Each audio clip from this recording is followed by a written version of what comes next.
এটা অসাধারণ, চোখ জুড়ানো স্মৃতিকে ফ্রেমে বাঁধাই করার মতো সৌন্দর্য।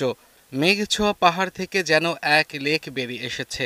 সন্ধ্যায় যখন দক্ষিণ পশ্চিমের আকাশে পাহাড়ের মাথায় তিলকের মতো চাঁদ উঠতে থাকে, তখনই বোঝা যায় এ লেকের সৌন্দর্য মাদকতায় ভরা।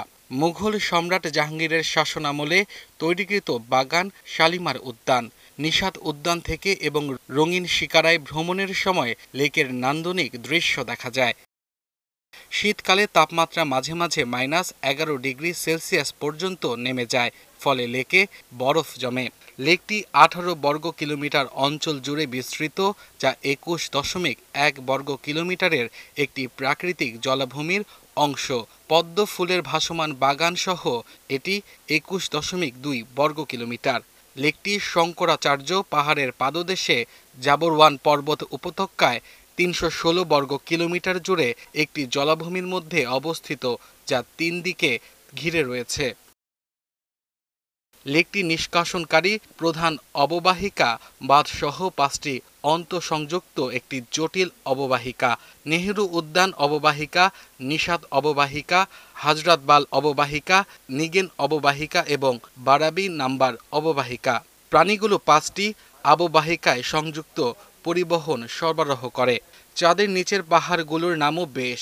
স্থানীয়রা এগুলোকে চশমাশাহী পারিমাহাল নামে ডাকে। যেন সকালে রওনা করে বিকেলে পারিমাহালের উপরে উঠতে পারলে চাঁদটাকে ধরা যেত। লেকের পাশের মূল সড়কের ধার ধরে ঘাট রয়েছে 1 থেকে 15 পর্যন্ত। এখানে তাজ থেকে শুরু করে দুনিয়ার সব তারকা হোটেল রয়েছে।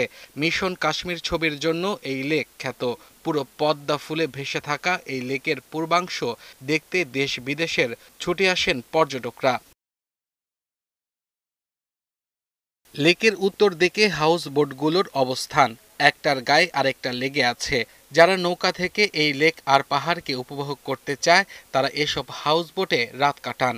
কাশ্মীরের গ্রীষ্মকালীন রাজধানী শ্রীনগর, শীতে এটা বরফে ঢাকা পড়ে যায়। কাশ্মীরের মুকুটের রত্ন বলা হয় এই শ্রীনগরকে, আর তার প্রধান সৌন্দর্য এই ডাল লেক। শ্রীনগর এয়ারপোর্ট থেকে ট্যাক্সিতে আধ ঘন্টার পথ ডাল লেক। স্থানীয়রা একে বলে ডাল ঝিল।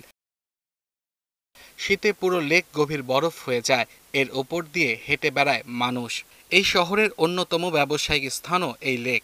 মাছ ধরা ও জলজ ফুলের প্রধান উৎস এই লেক। প্রায় 18 বর্গ কিলোমিটার এই লেকে গুল্ম, লতা আর জলজ ফুলে ভরা। স্বচ্ছ পানির নিচে সবুজ গুল্মগুলো যেন নড়ে চড়ে অভিনন্দন জানাচ্ছে।